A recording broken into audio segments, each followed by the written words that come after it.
Welcome to the Boxing Locker. I am Matt Goddard, former professional boxer, now boxing coach, and today I'm going to be talking about one of the most contentious topics in social media boxing that isn't a contentious topic in real boxing gyms because no one wastes enough time to talk about it.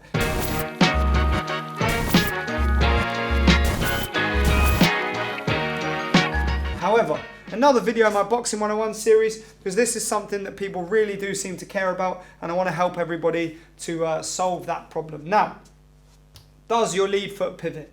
Do you like pivoting your lead foot? Then maybe you should keep pivoting your lead foot. Do you hate pivoting your lead foot? You probably shouldn't pivot your lead foot. Here's why. I'm in my boxing stance, right? I've thrown a left hook. So I'm going to finish it here. Weight nice and evenly distributed. In my previous video, I talked about the technique of this. So you should know these kind of things from now. So I'm in my boxing stance, everything's perfect, right? Nice and balanced. I've come across, I've thrown that hook, it's landed hard. Now, my opponent's head is there, my punch is finished here about 6 inches after the target. I've managed to get there without turning that front foot at all. So when I turn that foot, I get to this point here. This means I've continued past the target from here, all the way around to here. Now, working on the presumption that I have hit them, the generation of force there is excellent. So I've really committed to that. I've got a lot of energy going through the punch. How much of that energy going through the punch was wasted after I impacted them? Because all of that torque is gone from the shot now. Yeah, I'm leaking power out of my foot. I've got no center of gravity. All my weight sunk onto that back leg. If I drive into the ground and snap just past the target, I've loaded the next punch up. I'm nicely balanced. I'm defensively responsible, and I've snapped that shot into the ground with just as much power, maximising the torque, loading my body up, ready to come back into it. At this point, people usually say to me, yeah, but you pivot your rear foot. Why? Why do you pivot your rear foot but not your lead foot? Let me explain to you. I pivot my rear foot because as I try to rotate, this hip is inhibiting the ability of my rear hip to come across, okay?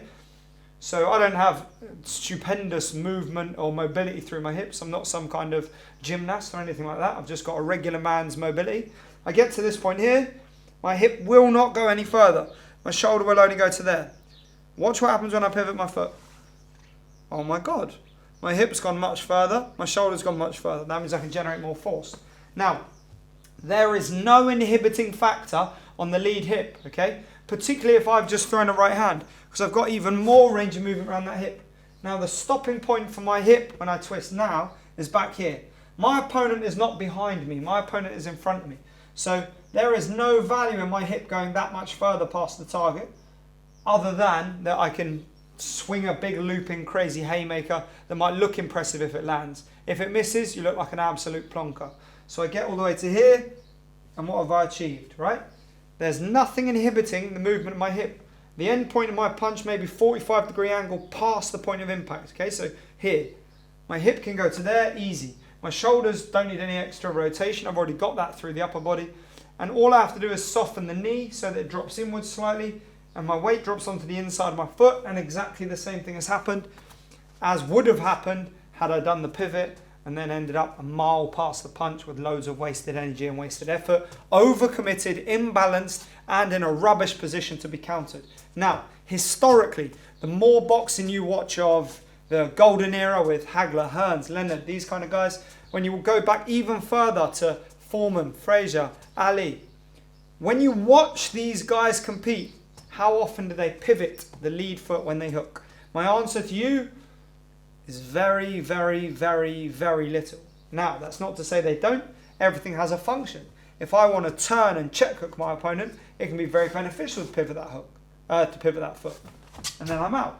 Okay, so I can be on the ropes here, and I can go bam, turning that foot gave me that extra impetus, the extra momentum to move out.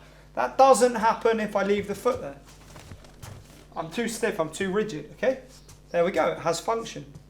If my opponent is in front of me here, takes a quick step over there, I can't get all the way out there without that extra pivot of the foot. Again, has function. All things have function. My preference is that I don't like to pivot the lead foot.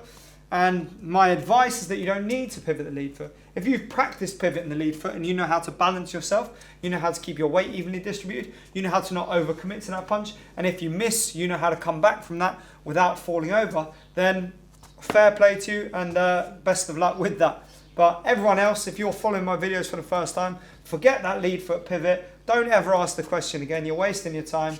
Canelo right now, Canelo Alvarez is pound for pound the greatest boxer on the planet.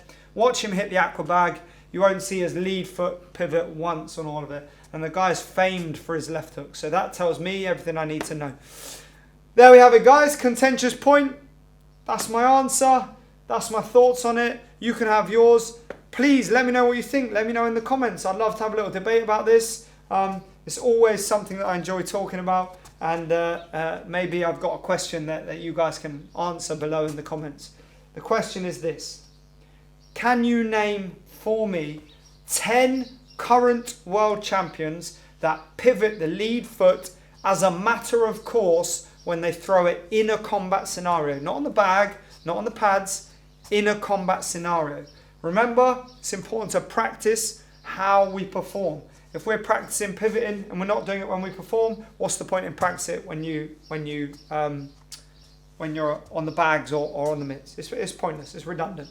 Practice how you punch, practice how you perform, and then it'll be far easier. So that's the question. If you can name 10, I'll go back, check them all out online, and see whether you guys are right. I look forward to seeing what you think. I look forward to hearing your opinions, and I look forward to some healthy debate. Have a great day. Cheers for tuning in, and I look forward to seeing you at the rest of the videos.